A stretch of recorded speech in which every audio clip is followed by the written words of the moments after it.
Sekarang Miss akan menjelaskan materi bab 1 yaitu diantara.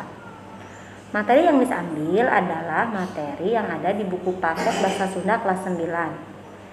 Coba perhatikan di sini ada perkara biantara. Apa sih biantara itu? Biantara atau biasa kita sebut dengan pidato.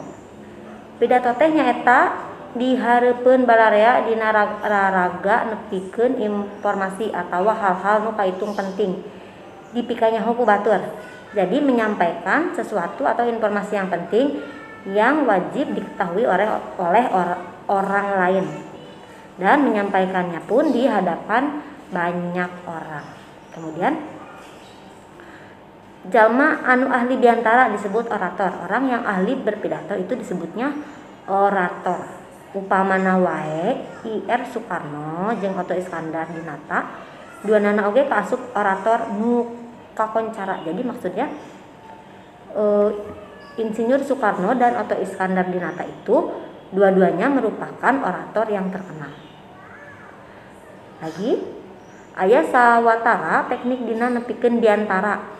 Ada teknik-teknik ketika menyampaikan pidato. Yang pertama, biantara teh ditalar, ditambul. Tapi nyieun naskah heula tuluy diapalkeun. Disebutna teknik ngapalkeun.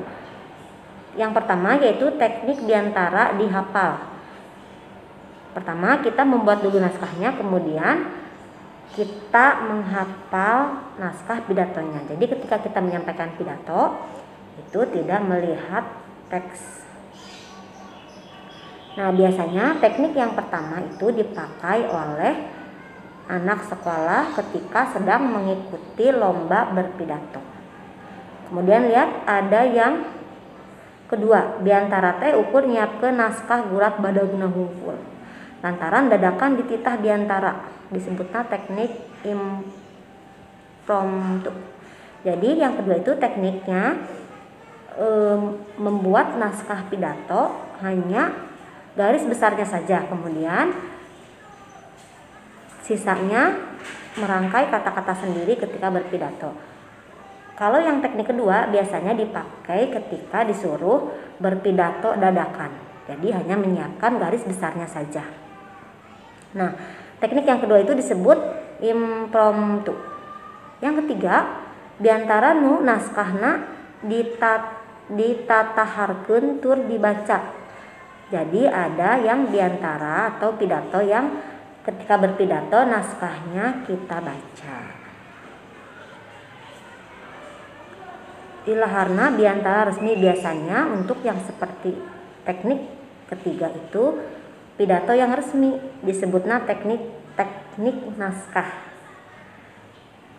Keempat, biantara ditalar bari henteu nyiapkeun naskah heula disebutnya teknik ekstramporan. Kalau yang keempat sama sekali pidatonya tidak dipersiapkan dulu naskahnya. Jadi benar-benar pidato yang dadakan, yang langsung kita tampilkan tidak menggunakan naskah. Unggal teknik biantara anu ditataan dieu teh tangtu boga keunggulan jeung kahengker sewang-sewangan. Jadi dari keempat teknik yang tadi Miss jelaskan itu ada keunggulan dan kekurangannya masing-masing. Ketika menyampaikan suatu pidato aya sawatara hal anu kudu diperhatikeun. Di antarana ada hal-hal yang harus kita perhatikan. Yang pertama, kudu parigel muka biantara. Biasana mun bubukana geus alus batur bakal kataji. Jadi harus menyiapkan pembukaan pidato yang bagus. Kalau pidato pembukaan kita sudah bagus, biasanya orang akan tertarik untuk mendengarkan pidato kita. Kemudian eces atau jelas nepikeun eusi biantara sora vokal kudu goncrang tur bentes. Ulah laun oge teu meunang gogorowokan siga jalma stres. Maksudnya harus jelas ketika kita menyampaikan pidato, suara kita harus lantang. terdengar jelas dan tidak bisik-bisik, juga tidak teriak-teriak. Kemudian yang C ada ngentep seureuna atawa sistematikana nyarita. Eusi biantara kudu mundel ulah ngayayai panjang teuing ari eusina teu puguh. Jadi maksudnya yang C itu ngentep seureuna atawa sistematikana nyarita. Harus jelas apa yang kita pidatokan. Jangan sampai pidato yang kita sampaikan itu panjang lebar tetapi isinya tidak jelas. Jadi harus jelas pokok gagasan pidato yang kita sampaikan. Kemudian pasemon mimik kudu luyu jeung eusi diantara nu ditepikeun. Mun eusi diantara teh banyol pantue pasemon ge kudu nembongkeun heureuy. Sabalikna mun eusi diantara daria pasemon ge kudu nembongkeun ka dariaan. Jadi maksudnya pasemon mimik itu ketika kita menyampaikan pidato, maka mimik atau ekspresi kita itu harus sesuai dengan pidato yang kita sampaikan. Kalau misalnya pidato kita termasuk dalam pidato sisindiran atau pidato lucu-lucuan, pidato bercanda-bercandaan, maka ekspresi muka kita pun harus memperlihatkan ekspresi orang yang sedang bercanda. Tapi kalau pidato yang kita sampaikan itu pidato yang serius atau pidato yang menginformasikan hal-hal penting, maka ekspresi kita harus serius.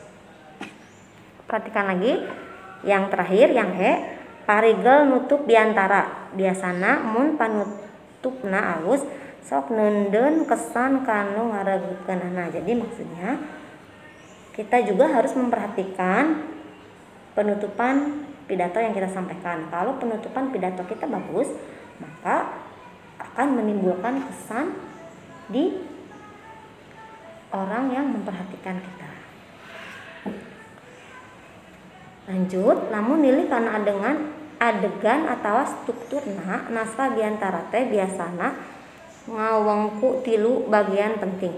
Jadi kalau melihat adegan atau struktur naskah pidato ternyata ada 3 bagian yang penting. Yang pertama itu bubuka. Bubuka dimimitian ku salam bubuka. Bubuka itu pembukaan dimulai dari salam pembukaan. Laju kana nepikeun salam tur muji syukur ka Gusti Allah Subhanahu wa taala. Lanjut ke mengucapkan salam dan mengucap syukur pada Gusti Allah Subhanahu wa taala. Aya oge nu sok ngadugikeun shalawat salam ka Kanjeng Nabi Muhammad sallallahu alaihi wasallam. Dan juga ada yang suka mengucapkan shalawat serta salam kepada junjungan Nabi Muhammad sallallahu alaihi wasallam. Namun perlu dina bubuka oge dibejakeun jejer atawa tema anu rek ditepikeun dina biantara. Jika perlu, ketika kita berpidato juga ketika pembukaan pidato kita menyampaikan tema apa yang akan kita sampaikan ketika berpidato. Nih di sini ada contoh pembuka pidato atau contoh pembukaan pidato. Ada di buku paket kalian ya. Lanjut lagi. Nomor 2, eusi ngeunaan maksud atau informasi anu rek ditepikeun sifatna bisa mere beja, ngageuing, mere pituduh dan sebagainya. Jadi ya kalau isi pidato itu harus sesuai informasi apa yang akan kita sampaikan. Sifatnya yaitu harus memberikan informasi atau memberikan petunjuk-petunjuk dan sebagainya. Perhatikan di sini ada contoh isi dari pidato. Ada di buku paket Bahasa Sunda kelas 9 halaman 5.